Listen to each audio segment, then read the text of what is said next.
Imagine, in the 21st century, discovering a marvel on par with Mount Everest or the Grand Canyon. It happened in 2009 with the revelation of the largest cave passage in the world. It's in Vietnam, and they call it Son Doong, Mountain River Cave. An intrepid British explorer, Peter McNab, led the first team through this epic underworld of caverns the height of skyscrapers.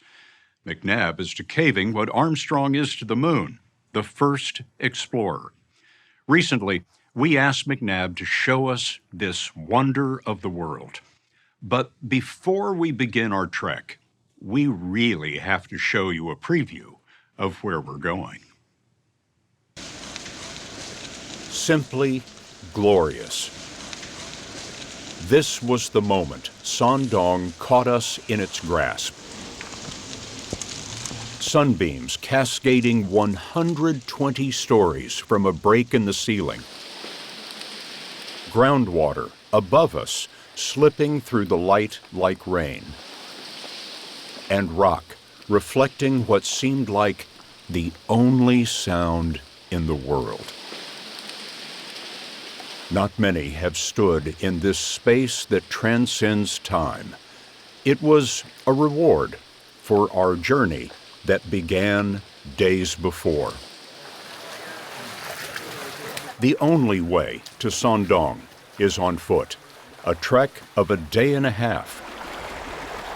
We had a party of 53 moving in groups, mostly porters, heaving camping and TV gear, plus experts in safety and climbing.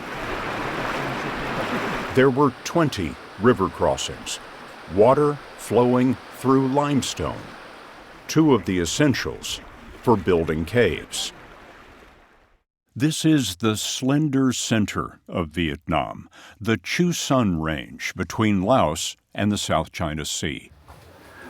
We were following the Vietnam War's Ho Chi Minh Trail, through a jungle where tigers are not unknown and leeches are plentiful. Oh, there's another one. Leading us were explorers Howard Limbert, whose work in Vietnam over 30 years discovered 500 caves, and Peter McNab, whom Limbert sent to be the first in Son Doong. I find it an adventure, going exploring and not quite knowing what's around the corner and just sort of finding your way through, and things reveal themselves like big chambers, big passages, or tight, narrow bits, beautiful formations. And there aren't a lot of places on Earth that you can discover for the very first time. No, you have to look pretty hard for them. You have to look pretty hard for the entrance to Son Doong. You'd hardly notice but for the writing on the wall proclaiming the miracle of Ho Khan. In 1990, Ho Khan, a villager, discovered this entrance after he sheltered here from a storm. He told us, "I was collecting wood. I saw a sinkhole and I felt something strange. The strange feeling was wind blowing out of the ground. Cavers know that's the breath of a tremendous cavern."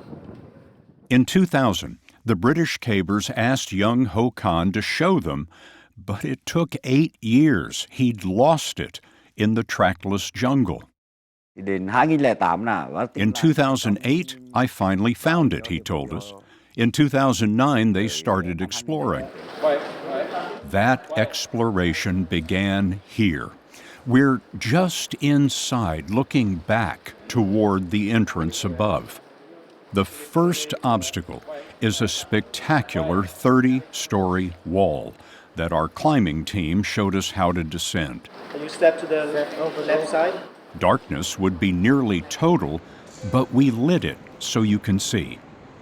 Peter McNab was the first to do this. In 2009, he and 4 others on his team were dropping into darkness. There's an obvious big black hole where you're heading towards, and you just sort of skirt around and look around and find this way's pretty good, this way works. Quite often you get stopped, can't get down here. You just basically feel your way through the cave by trial and error. You had no idea None whatsoever. what was beyond the light on your helmet. Yeah, no, we didn't at all. Every corner you went round was completely new, completely exciting, and it just kept getting better and better as you went into the cave. It was absolutely spectacular. Spectacular like the entrance we just rappelled down. Look at the two men halfway down holding lights. At the very top is the entrance, and the last daylight we would see for a while. At the bottom of the climb, we met the architect of Son Doong, the Rao Tung River. Its waters are acidic, so it's really good at dissolving limestone. Well, this is a pretty good setting for an interview. Yeah. In camp, we spoke to Purdue University geologist Daryl Granger, who came here in 2010 to figure out when the river started its project. We found a nice package of sediment further in the cave, and that dated to about 2.5 million years ago. That's when the river first found a tiny crack in the limestone ridge. The width of a hair, maybe, right? That's all it takes to make a cave. The water started flowing through it, dissolving it bigger and bigger and bigger. We still have water going through it today, so it's continuing to get bigger as we speak. Our exploration of the cave took 3 days and 2 nights. The length is 5.6 miles. It's 65 stories tall and the width of 1.5 football fields. The Great Pyramid of Giza would fit easily. A 747 could fly through the biggest passage and not scrape a wing. Sometimes, the only way forward was the width of our shoulders. But we noticed, in the broadest caverns, you often lose the sense of even being underground. What reminds you is the isolation. No cell phone, no satellite. We were cut off from the world.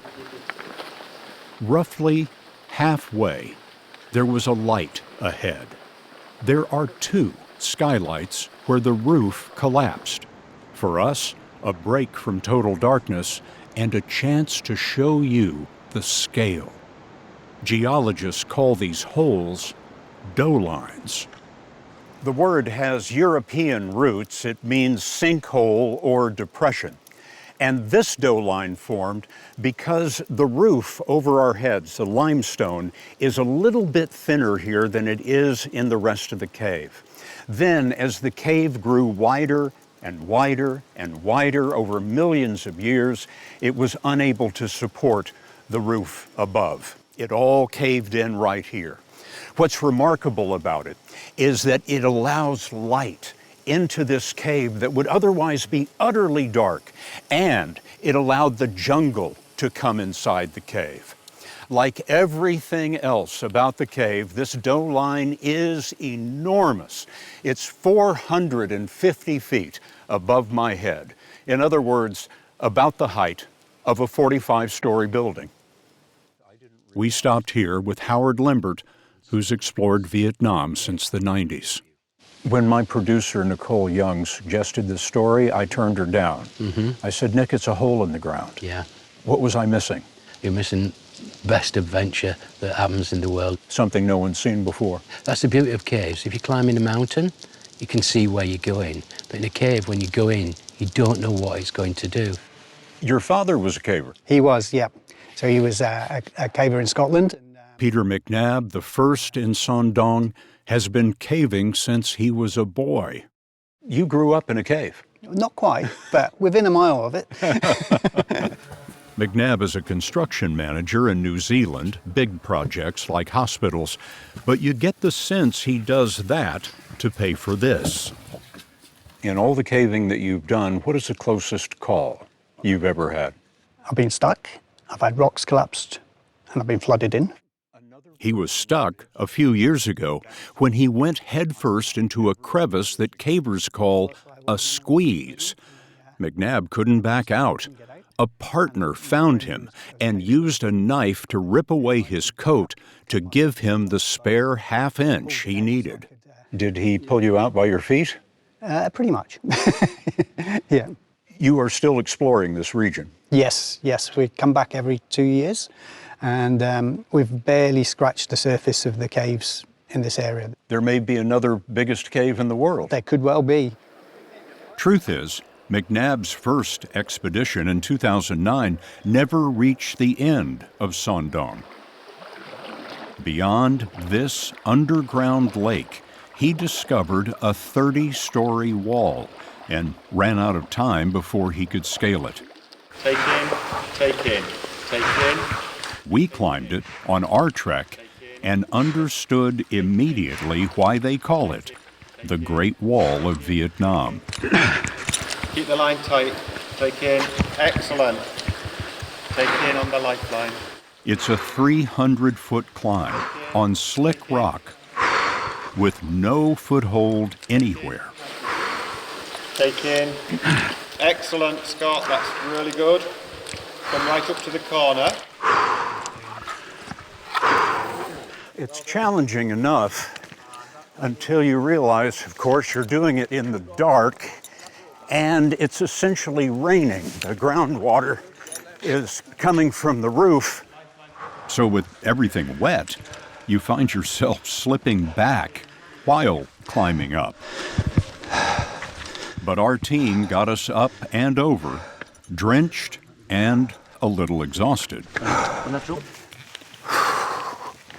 Well, we saved the best for last. We've made it all the way through, nearly all the miles of the cave over 3 days, and now we just have a little bit further to go. In fact, I can see the exit from here. We could see it, that light up there, but we still had quite a climb to make.